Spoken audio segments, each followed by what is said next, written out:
ॐ भूर्भुवः स्वः तत्सवितुर्वरेण्यं भर्गो देवस्य धीमहि धियो यो नः प्रचोदयात्।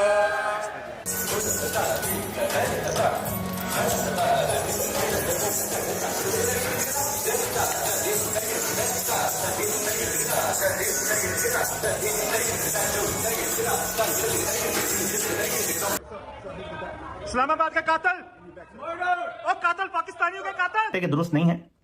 पाकिस्तान का फील्ड मार्शल जो है वो अमेरिका में बैठा हुआ तलवे चाट रहा है, उनके हुक्म मान रहा है। दुनिया जो है इस वक्त इंडिया को इकोनॉमिकली बहुत ज्यादा इंपावर होता देख रही है। वैसी ही बेइज्जती उनकी यूएस पहुंच करके हो गई है कि भाई पाकिस्तान ने हमसे वादा किया है कि अगर इजराइल आपके ऊपर न्यूक्लियर बम फेंकता है तो हम भी यानी कि पाकिस्तान इजराइल के ऊपर तेल अवीव के ऊपर न्यूक्लियर हमला कर देंगे। है कि नरेंद्र मोदी और नेतन्याहू एक टाइप के टफ किस्म के लीडर्स हैं, दोनों की सोच एक है। नरेंद्र मोदी भी कहते हैं मैं ऐसी लेगेसी छोड़ के जाना चाहता हूँ कि इंडियन अवाम खुश रहे कि नरेंद्र मोदी ने अपने हुकूमत में सबसे ज्यादा पाकिस्तान पे हमले किए।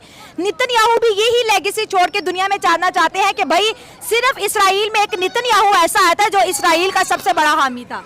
हाँ, हमने अपने दफा को मजबूत करना है, उसके लिए हमें अपने बच्चों का दूध तक कुर्बान करना है। ख्वाजा आसिफ पाकिस्तान के डिफेंस मिनिस्टर ये कहते हैं कि साहब हमने तो ऐसा कुछ कहा ही नहीं था। ये G7 जो है वो G20 की तरह बनता जा रहा है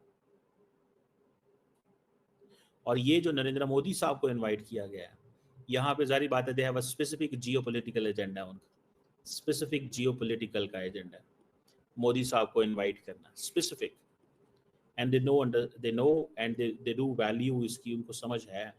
नेतन्याहू और जो नरेंद्र मोदी है वो दुनिया से मतलब ख़ास कर मुसलमानों के वो बहुत ज़्यादा खिलाफ करते हैं। ये हालात पाकिस्तान को अपना टुकड़ा मानता है, ये इंडिया की राइट सोच है। बिल्कुल राइट सोच है, जाहिर बात है। उसके बाद देखें इंडिया कितनी तरक्की पर है। हाँ। हमें अलहदा मुल्क हासिल करने में लेकर हमें क्या बेनिफिट हुआ? कोई बेनिफिट नहीं है। ट्रंप G7 समिट छोड़ के आ सकता है, ये इतने हालात खराब होने की वजह से दौरा अमेरिका कैंसिल नहीं कर सकते। और ये पाकिस्तान डायस्पोरा के लोग हैं जो उनको ट्रोल कर रहे हैं, मतलब उनके ही देश के लोग हैं जो उनको ट्रोल कर रहे हैं। आसम मुनीर इस्लामाबाद का कातिल।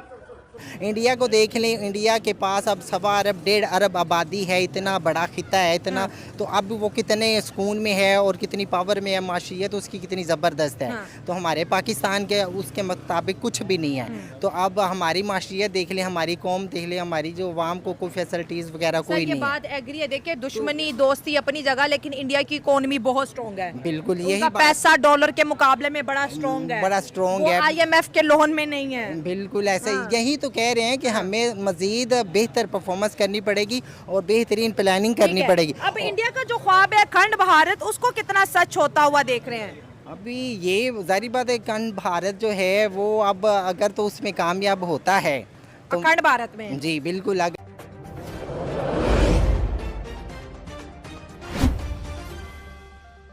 है कि नरेंद्र मोदी और नेतन्याहू एक टाइप के टफ किस्म के लीडर्स हैं, दोनों की सोच एक है। नरेंद्र मोदी भी कहते हैं मैं ऐसी लेगेसी छोड़ के जाना चाहता हूँ कि इंडियन अवाम खुश रहे कि नरेंद्र मोदी ने अपने हुकूमत में सबसे ज्यादा पाकिस्तान पे हमले किए। नेतन्याहू भी यही लेगेसी छोड़ के दुनिया में जानना चाहते हैं कि भाई सिर्फ इसराइल में एक नेतन्याहू ऐसा आया था जो इसराइल का सबसे बड़ा हामी था। हाँ, नेतन्याहू और जो नरेंद्र मोदी है वो दुनिया से मतलब ख़ास कर मुसलमानों के वो बहुत ज़्यादा खिलाफ करते हैं।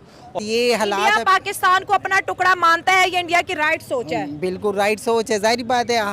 उसके बाद देखें इंडिया कितनी तरक्की पर है। हाँ। हमें अलहदा मुल्क हासिल करने में लेकर हमें क्या बेनिफिट हुआ? कोई बेनिफिट नहीं है। इंडिया को देख लें, इंडिया के पास अब 1.25 अरब 1.5 अरब आबादी है, इतना बड़ा खिता है इतना। हाँ। तो अब वो कितने सुकून में है और कितनी पावर में है, माशियत उसकी कितनी ज़बरदस्त है। हाँ। तो हमारे पाकिस्तान के उसके मुताबिक कुछ भी नहीं है। तो अब हमारी माशियत देख लें, हमारी कौम देख लें, हमारी जो आवाम को कोई फैसिलिटीज़ वगैरह कोई नहीं है। बात एग्री है, देखिए दुश्मनी दोस्ती अपनी जगह, लेकिन इंडिया की इकोनॉमी बहुत स्ट्रॉन्ग है। बिल्कुल यही पैसा डॉलर के मुकाबले में बड़ा स्ट्रॉन्ग है, बड़ा स्ट्रॉन्ग है, IMF के लोन में नहीं है। बिल्कुल ऐसा ही। यही तो कह रहे हैं कि हमें मजीद बेहतर परफॉर्मेंस करनी पड़ेगी और बेहतरीन प्लानिंग करनी पड़ेगी। अब इंडिया का जो ख्वाब है अखंड भारत, उसको कितना सच होता हुआ देख रहे हैं? अभी ये जारी बात है, अखंड भारत जो है वो अब अगर तो उसमें कामयाब होता है अखंड भारत में। जी बिल्कुल, अगर हमारी जो नाकस पॉलिसीज हैं, अगर हम ऐसे ही काम करते रहे तो वो कामयाब होगा। जारी बात है, वो जो कहता है वो कर जाएगा। अच्छा, आपको इतना कॉन्फिडेंस है इंडिया पे? बात है, देखिए उसके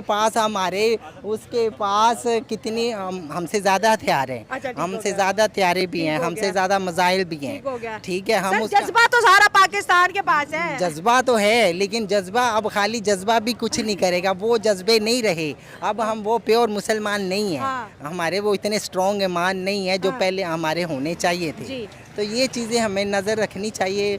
और उसके बाद G7 जो है वो G20 की तरह बनता जा रहा है। और ये जो नरेंद्र मोदी साहब को इनवाइट किया गया है, यहाँ पे जारी बात है, they have a specific geopolitical agenda, उनका स्पेसिफिक जियोपॉलिटिकल का एजेंडा है मोदी साहब को इनवाइट करना, specific. And they know and they do value इसकी, उनको समझ है।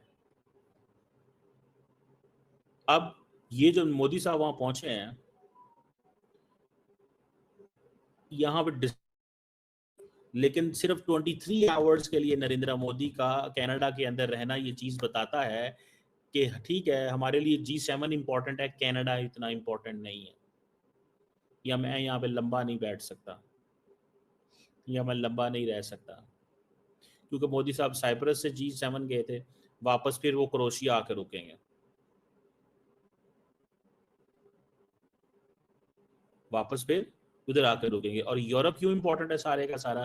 Because of India middle east Europe economic corridor, ये उसकी वजह से इंपॉर्टेंट है। और ये आप समझ लें कि जो साइप्रस के बाद कनाडा जाना एंड देन ऑल दैट, ठीक है ना जी। तो मुझे लगता है कि मोदी साहब सिर्फ और सिर्फ हाथ लगाने गए हैं। उनको इस चीज़ की समझ है कि ठीक है, कनाडा इंपॉर्टेंट है, but that does not mean कि हमें।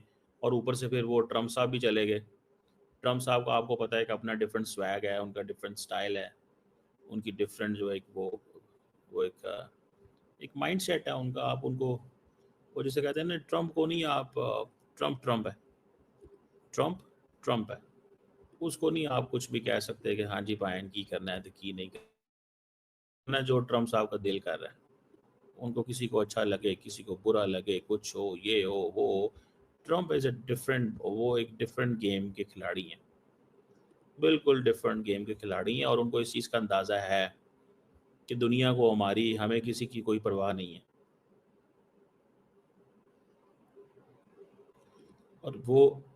और जैसे कहते हैं ना कि एक वो चीज़ जिसे वो अब तो वो ये इस चीज़ पे बातें की जा रही हैं कि जनाब ट्रम्प के होते हुए how can things be normalize. France अपनी कॉन्स्पिरेसियां बीच में कर रहा है कि क्या करना चाहिए क्या नहीं करना चाहिए। ये एक तस्वीर बड़ी पॉपुलर हुई है, ब्रिटिश प्राइम मिनिस्टर के आई थिंक पेपर गिर गए, या कनाडा के उसके पेपर गिर गए,